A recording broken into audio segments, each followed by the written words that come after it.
पूछना था कि हाँ जो हाँ जब हम सर्वे करने जाएंगे तो वहां हाँ। पे जो हमको एरियल फोटोग्राफिक सर्वे वाला टीम हम लोग के लिए कहीं कंफ्यूजन होता है तो वो मदद करने के लिए रहेगा बिल्कुल या बिल्कुल नहीं रहेगा रहेगा, सर? बिल्कुल रहेगा। और हम लोग नेक्स्ट वीक में जो स्टार्टिंग करेंगे, क्लास की जो स्टार्टिंग जी करेंगे, सर। वो सबसे पहले इसी से स्टार्ट करेंगे कि role and responsibility of area survey agency, कैसे आपका कोऑर्डिनेशन होगा, उनके द्वारा क्या काम किया जाएगा, कैसे किया जाएगा, कौन कौन सा आपको भेज दिया जाएगा, वो सारे का डिटेल हम लोग पूरा क्लास में देंगे।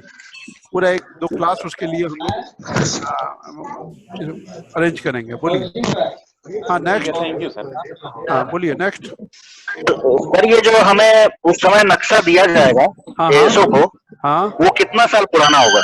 नक्शा जो दिया जाएगा वो पुराना वाला नक्शा भी दिया जाएगा, जो पहले के जो सर्वे का जो नक्शा है वो भी दिया जाएगा, और प्रेजेंट में जो एरियल फोटोग्राफी के द्वारा जो नक्शा फोटो ऑर्थो फोटोग्राफ तैयार करके जो तैयार किया गया वो भी दिया जाएगा। दोनों नक्शा होगा। और पुराने एरियल वाले, फोटो,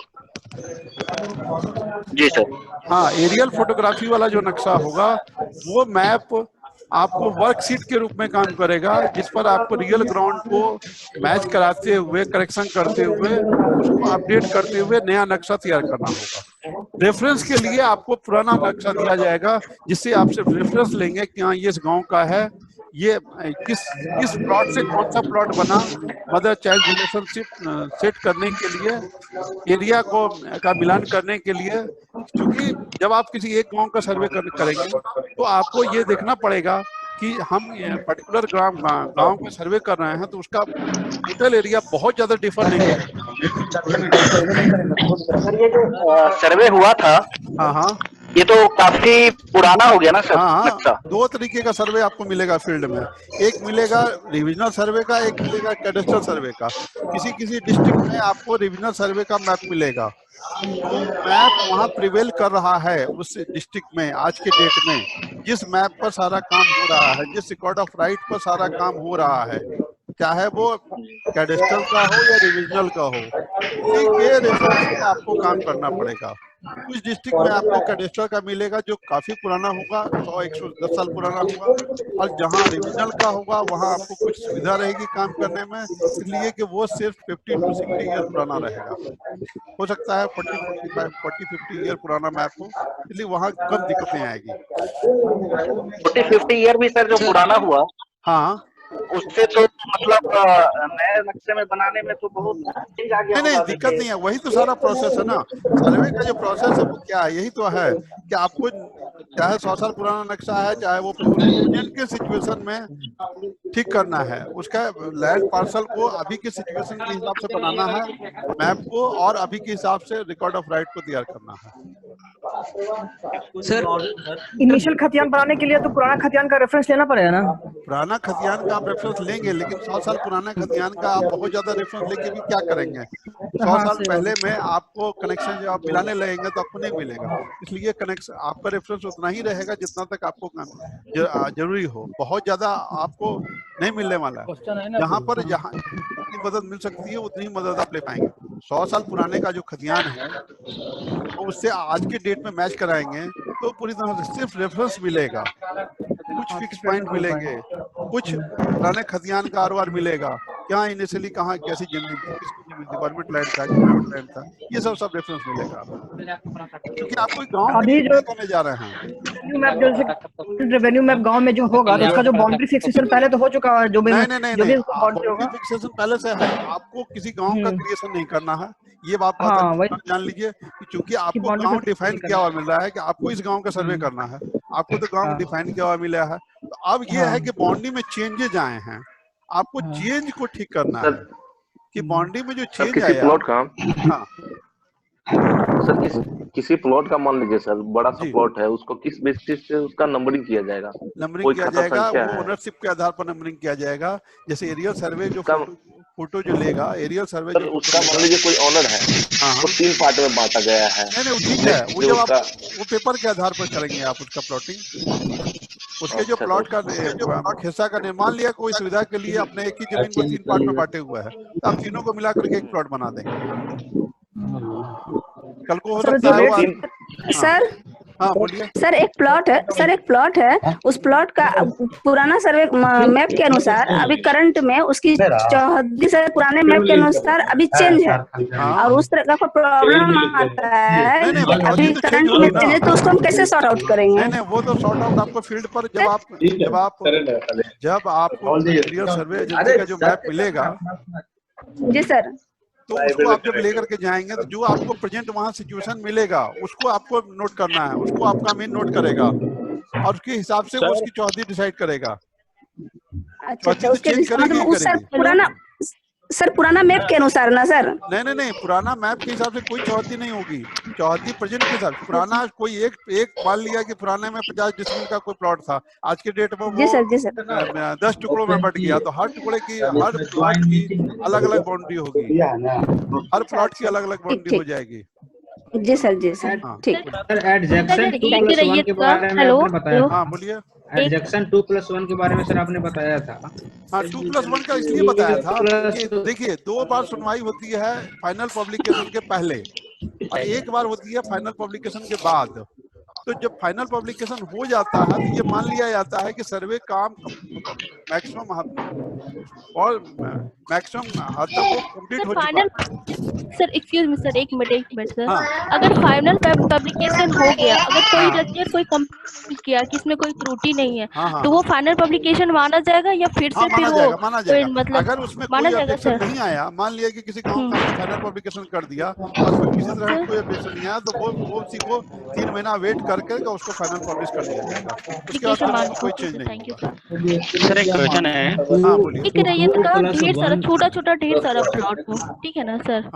तो क्या वो एक तीसरा बन सकता है, मतलब एक बनेगा बना अगर सकते हैं उसको, ओनरशिप मतलब एक होगा, अगर एक ओनर का डिफरेंट छोटा प्लॉट होगा, ओनरशिप एक होगा और वो सुविधा के अनुसार से अलग अलग खेत में डिवाइड किए हुए है, उसको मिलाकर के ये सारा जितना भी आप लोग बता रहे हैं, ये सारा कंफ्यूजन आप लोगों का क्लियर हो जाएगा जब हम लोग किश्तवार की चर्चा करेंगे, किश्तवार और खानापुरी की चर्चा करेंगे, सर्वे प्रोसेस के बारे में जाएंगे, तब ये सारा कंफ्यूजन आप लोग।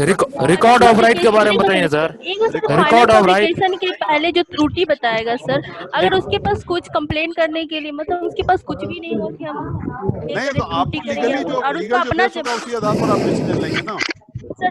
लेकिन रिकॉर्ड ऑफ राइट के बारे में सर। हाँ एक मिनट एक का पूरा होने दीजिए।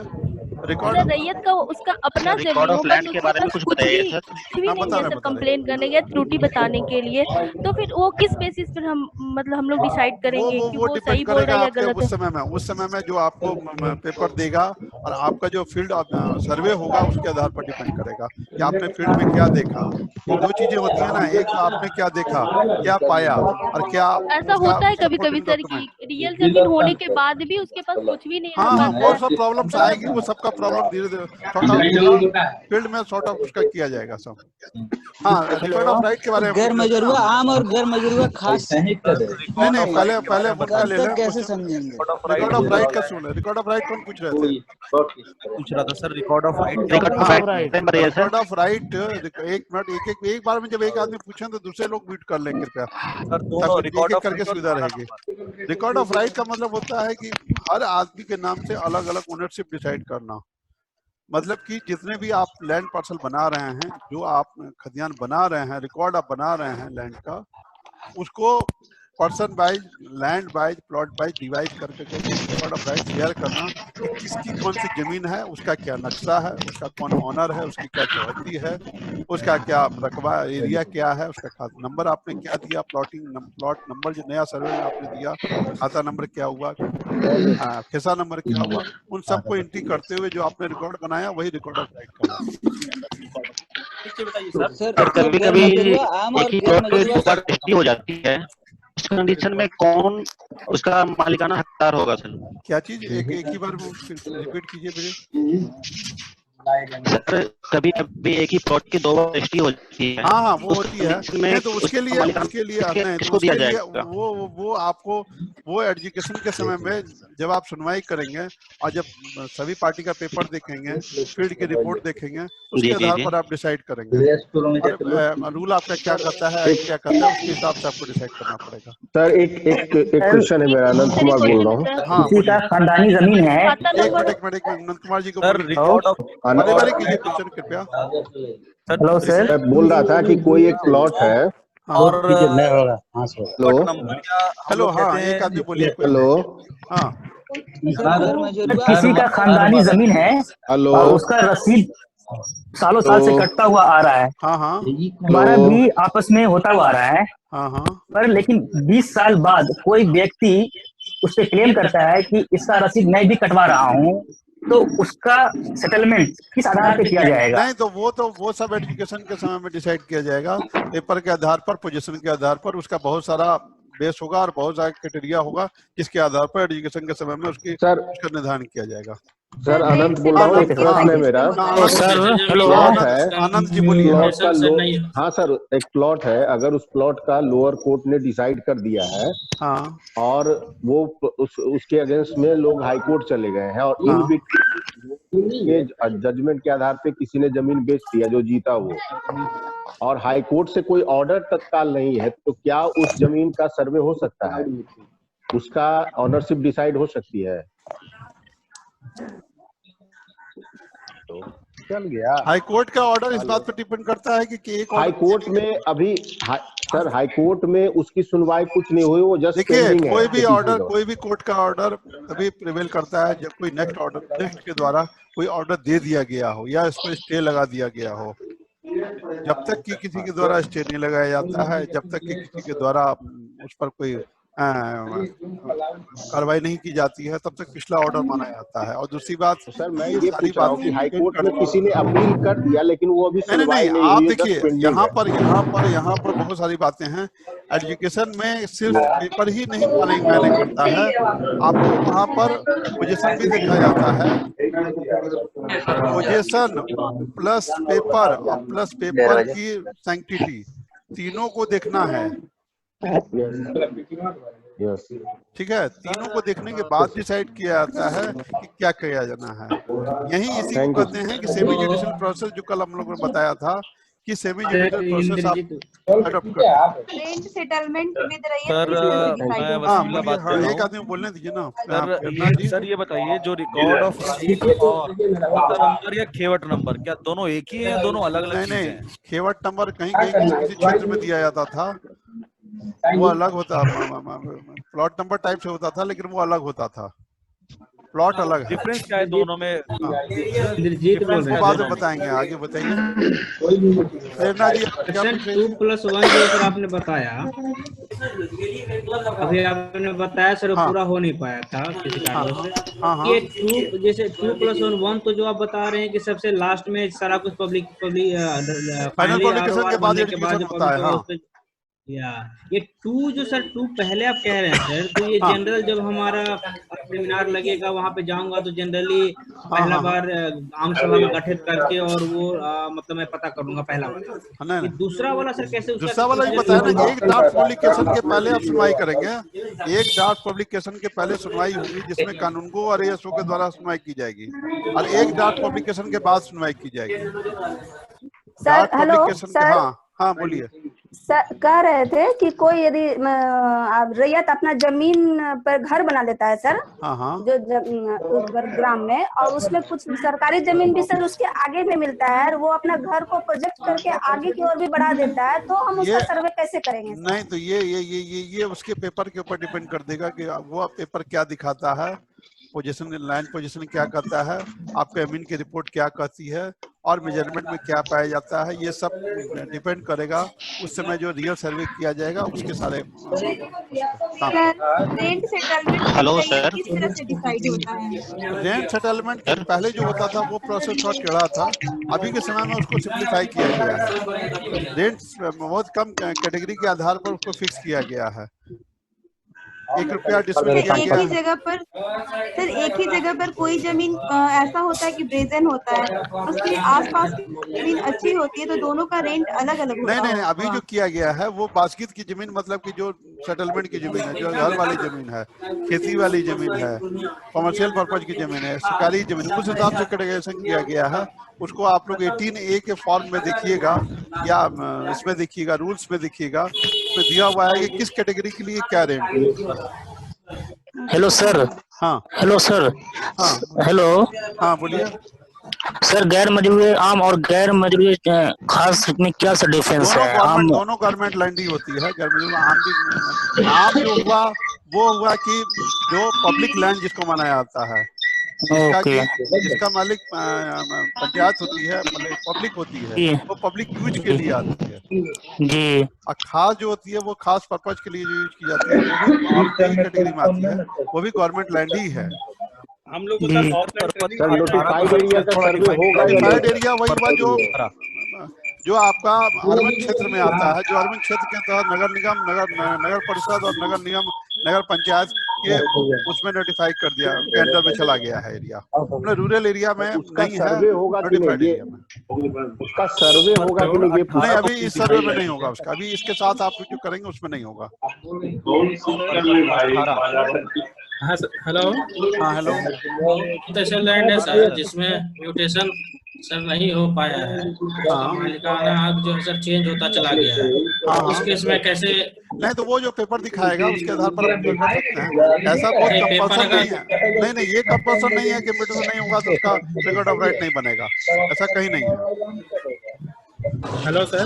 हाँ सर इसमें मैप कैसे डिवाइड होता है सर अलग अलग पार्ट में? सर मैप जो आप डिवाइड करने की प्रक्रिया आप जानेंगे, एरिया के हिसाब से होगा, एरिया के हिसाब से ओनरशिप के हिसाब से बनेगा। ये जब किस बार हम लोग पढ़ेंगे तो इसमें हम लोग पढ़ेंगे कि मैप कैसे बनेगा।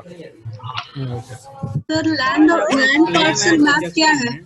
हाँ लैंड, तो सर लैंड पार्सल मैप क्या है? लैंड पार्सल मतलब हुआ कि हर आदमी के इंडिविजुअल पार्सल का एक मैप, मतलब कि अलग अलग प्लॉट, मान लीजिए 100 प्लॉट है, 100 प्लॉट है, किसी एक प्लॉट का जो मैप होगा उसको लैंड पार्सल मैप कहा जाएगा। उस पूरे गांव का कोई टुकड़ा, न कि पूरे गांव का नक्शा।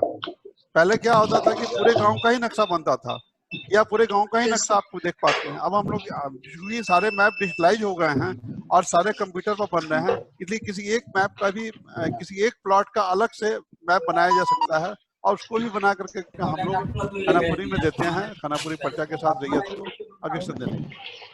Thank you sir. Sir digitalization of map का प्रोसेस किसके द्वारा किया जाएगा? ये सारा ऑटोमेटिक शुरू से ही होते रहेगा। ये सारा काम जो हो रहा है, ये सारा काम आपको सर्वेक्षण सॉफ्टवेयर भी इसमें साथ साथ चलता रहेगा। तो वो सर्वेक्षण सॉफ्टवेयर में भी साथ साथ होती जाएगी और वो जो एंट्री होती जाएगी तो डिजिटलाइजेशन ऑटोमेटिक होता जाएगा और डिजिटलाइजेशन की प्रक्रिया साथ साथ चलेगी।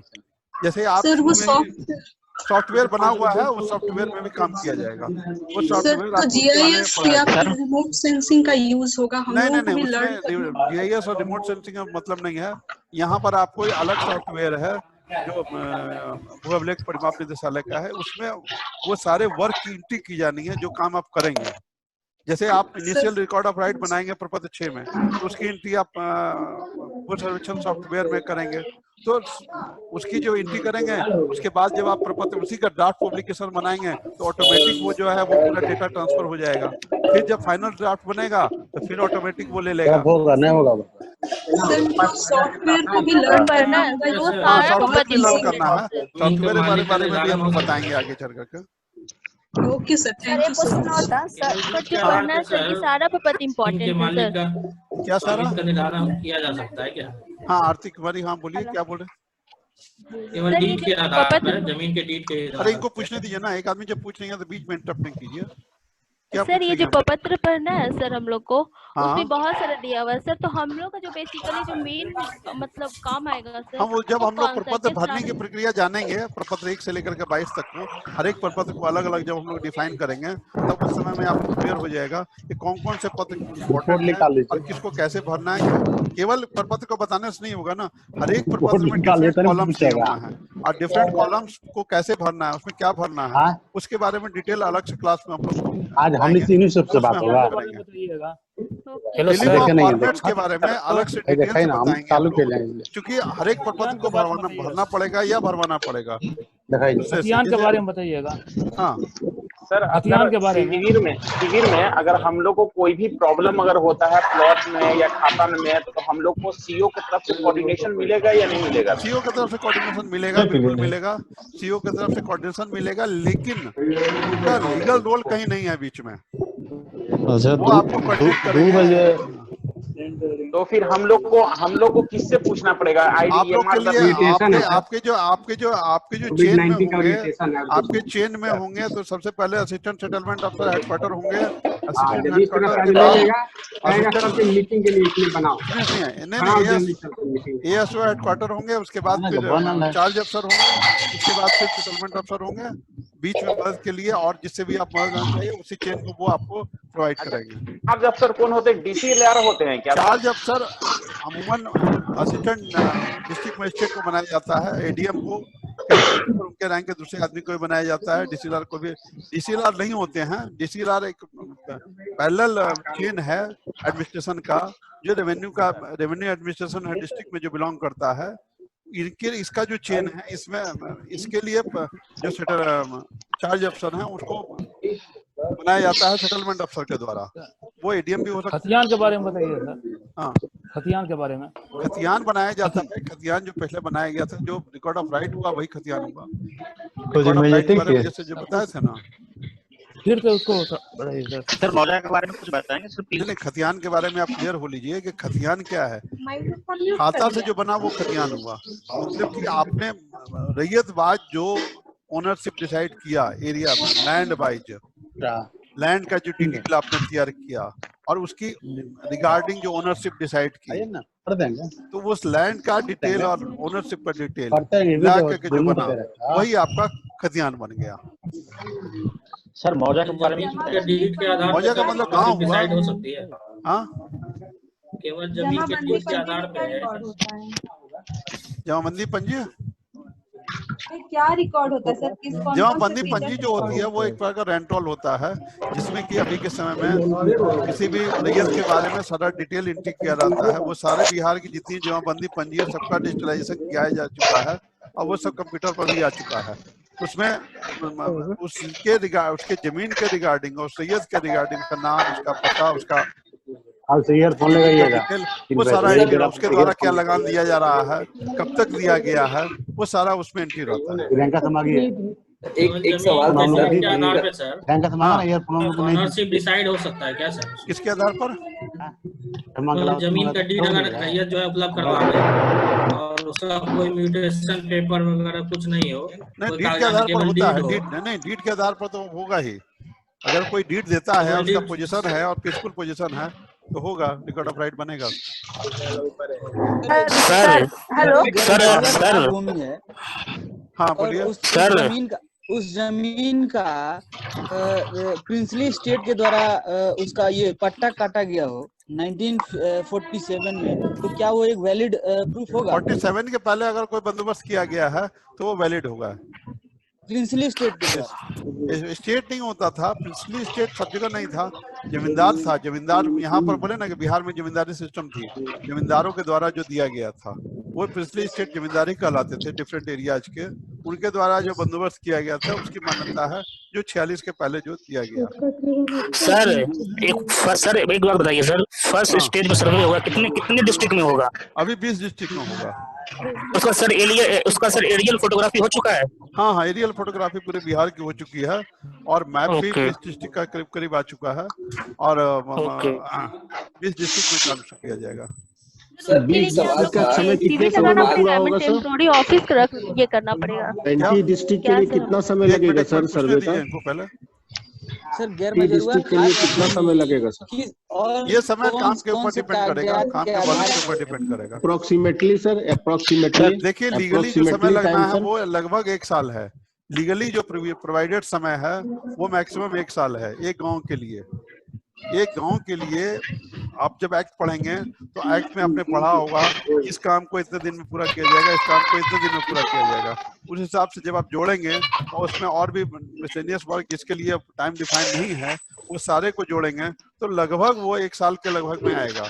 1 साल में आपको एक गांव का सर्वे पूरा किया जाना, एक गांव के लिए। तो सवाल है कि 1 साल नहीं, एक गांव के लिए एक बार में आपने मान लिया कि एक शिविर के अंतर्गत एक बार में आपने 20 गांव का सर्वे शुरू किया, 25 गांव का सर्वे शुरू किया और उसमें तो उस पूरे को कंप्लीट होने में लगभग 1 साल लगेगा। और उसमें प्रोसेस यही है कि मान लिया कि किश्तवाड़ और एजुकेशन में अमीन का काम नहीं है तो एजुकेशन के तक का काम जब शुरू हो जाएगा, सेकेंड स्टेज एजुकेशन मतलब ड्राफ्ट पब्लिकेशन के तक या उसके बाद, तो वैसी स्थिति में अमीन जो है दूसरे नए गांव का काम शुरुआत कर सकेगा और काम शुरुआत करेगा, जिसके चलते अगले में थोड़ा सा समय कम लगेगा। सर एक क्वेश्चन था, जैसे कि हम सभी जानते हैं कि जो सर्वे का जो बेसिक प्रिंसिपल होता है वो होता है होल टू पार्ट। तो जो हम लोग अभी मॉडर्न टेक्नोलॉजी से जो सर्वे करने जा रहे हैं इसमें भी उसके लिए हमें भी रेफरेंस पॉइंट चाहिए होगा। हाँ हाँ बिल्कुल मिलेगा, रेफरेंस पॉइंट मिलेगा, जिसके आधार पर हम कहीं से स्टार्ट करेंगे किसी पॉइंट से। मिलेगा इसमें। तो इसके लिए 3 पॉइंट जो है हम देखे हैं अभी पढ़ के, तो 3 पॉइंट है, प्राइमरी कंट्रोल पॉइंट, सेकेंडरी और टर्सरी कंट्रोल पॉइंट। ये कहाँ हमें मिलेंगे और प्राइमरी कंट्रोल पॉइंट जो है हम यूज कर पाएंगे? प्राइमरी और सेकेंडरी ये दोनों कंट्रोल पॉइंट आपके एरिया सर्वे एजेंसी के द्वारा लगाए जा चुके हैं। टर्सरी कंट्रोल पॉइंट जो है वो लगाए जाएंगे जब आप रियल सर्वे करेंगे, तब गांव की जब बाउंड्री फिक्स की जाएगी तब वहां पर टर्सरी कंट्रोल पॉइंट लगाए जाएंगे। अभी सर्वे करने से पहले, रियल सर्वे स्टार्ट होने से पहले प्राइमरी कंट्रोल पॉइंट और सेकेंडरी जो है वो एजेंसी के द्वारा कोऑर्डिनेट सेट करते हुए वो लगाए जा चुके हैं और उसी के आधार पर उनके द्वारा गांव का और फोटोग्राफ भी तैयार किया गया है। ये कहाँ पर लगाया गया है सर? डिस्ट्रिक्ट हेडक्वार्टर में लगाया गया है या पंचायत वाइज? नहीं, डिस्ट्रिक्ट में primary control point almost district headquarter में लगाया गया है और सेकेंडरी जो है वो अंचल अनुमंडल या जहां उनका सुटेबल कोऑर्डिनेट आया है वहां पर लगाया गया है। मोस्टली आपने बताया सर एक गांव में 1 साल तक सर्वे प्राइमरी कंट्रोल पॉइंट होता है वो सर डिस्ट्रिक्ट में एक ही होता है? डिस्ट्रिक्ट में एक ही होता है वो। सेकेंडरी कितने भी हो सकते हैं, ज्यादा हो सकते हैं, सेकेंडरी जरूरत के हिसाब से हो सकता है। Okay thank you. हाँ क्या पूछ रही थी? 1 साल में? हाँ सर 1 साल बोले सर, आपके एक गांव में सर्वे करने के लिए 1 साल का टाइम लगेगा, ठीक है सर? तो क्या 1 साल तक शिविर एक ही गांव में लगाना पड़ेगा सर?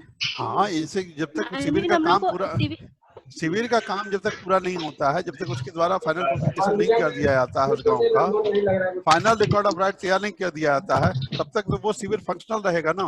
जब वो खत्म हो जाएगा तो फिर नेक्स्ट शुरू करेगा, नेक्स्ट शिविर वो खत्म करेंगे सर। नहीं तो ये डिपेंड इस पर बात पर भी करता है कि गांव का साइज क्या है। हो सकता है कि किसी गांव में 1000 प्लॉट हो और किसी गांव में 50 प्लॉट हो, तो दोनों का काम एक साथ खत्म नहीं होगा। लेकिन जो हाँ ये रहना तो ही पड़ेगा ना सर। प्लीज वेट एक मिनट, अपग्रेड कीजिएगा।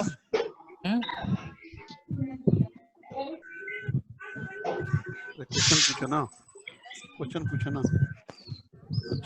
हाँ हेलो, मैं चाहूंगा कि आप लोगों में से कुछ लोग जिनको मैं कॉल करूंगा वो लोग सामने आएंगे और जवाब देंगे कुछ क्वेश्चनों के। नफीस हैदर, हुई नफीस हैदर?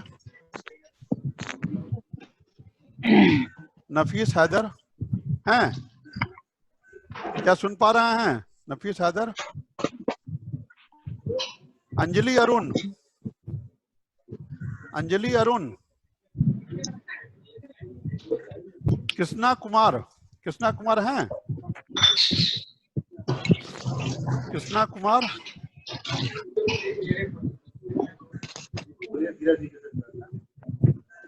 Please respond. कृष्णा कुमार, नफीस हैदर, अंजलि अरुण, क्या तीनों में से कोई मेरी आवाज सुन रहे हैं?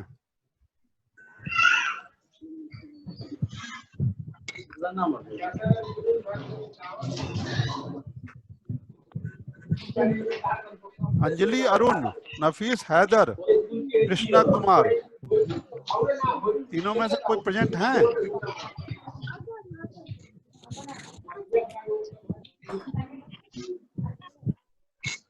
नेक्स्ट 2 बजे से होगा ना। नेक्स्ट सेशन हम लोग 2 बजे से शुरू करेंगे और इसके और ये नॉर्मल। हेलो, हाँ हेलो सर मेरा एक क्वेश्चन है। मेरा मनीष नाम हुआ। हाँ हाँ बोलिए। रेंट जो है सर वो भी एसओ के द्वारा किया जाता है, settlement of land and settlement of rent. Different है और it will be carry out by SO और सम अदर। नहीं सब सिविल के द्वारा ही किया जाएगा, सेटलमेंट भी किया जाएगा और सर्वे भी किया जाएगा। आप क्या पूछना क्या चाह रहे हैं? सर ये पूरी प्रक्रिया कितने सवाल है? हाँ, कितने दिनों में खत्म हो जाएगी? मेरा एक सवाल है बताना भी जैसे आपको के हिसाब से। हाँ नहीं, मतलब ये कॉन्ट्रैक्ट का जॉब कितने, ये कॉन्ट्रैक्ट का जॉब पे कितना काम जब तक चलेगा चलता रहेगा, इसके बाद ही ना कुछ। अच्छा सर, मेरा सवाल है इसके बारे में कुछ बताया। ये जो अब हम लोग लगान ऑनलाइन सबमिट कर सकते हैं, मतलब लगान का पैसा जो है ऑनलाइन दिया जा सकता है। जी जी जी। क्या उस जो लगान का पैसा ऑनलाइन गवर्नमेंट को दिया गया है उसका रसीद भी ऑनलाइन मिल जाता है या वो फिर हल्का कर्मचारी के पास जाके लेना पड़ता है? मिलता है 10 मिनट और। हाँ मिलता है ऑनलाइन। अच्छा, उसका रसीद ऑनलाइन मिल जाता है? उसके लिए अब कर्मचारी के पास जाने का जरूरत नहीं मिलता है। आपने लास्ट में सर बताया हल्का कैसे पब्लिकेशन हाँ, लास्ट एक दो क्वेश्चन आप लोग को पूछना है पूछ लीजिए सर। हल्का को कैसे बताया आपने कि डीसीएलआर से न्यून पदाधिकारी जो होंगे हाँ वो आपत्ति को सुन करके फाइनलाइज करेंगे। के बारे में कुछ बताएं सर। किसके बारे में? थाना नंबर बताया ना आपको कि रेवेन्यू का थाना नंबर दिया गया था कैडेस्ट्रल सर्वे के समय में, वो रेवेन्यू थाना नंबर था। ये जनरल पुलिस वाला थाना नहीं है जो हर गांव को एक आइडेंटिफिकेशन नंबर दिया गया। कितने थाना होते हैं? एक ही गांव, किसी भी गांव का थाना नंबर एक ही होगा। गांव का नाम सेम होने के बावजूद उसका थाना नंबर हर एक का एक ही होगा, वो अलग अलग। फाइनल आरओआर डीसीएलआर से न्यून के पदाधिकारी होंगे या फिर न्यून के पदाधिकारी नहीं? फाइनल आरओआर के बाद जो दावा आपत्ति की सुनवाई की जाएगी वो जिनके द्वारा की जाएगी वो डीसीएलआर के नीचे के स्तर के पदाधिकारी नहीं होंगे, उस स्तर के या उससे ऊपर के स्तर के पदाधिकारी होंगे।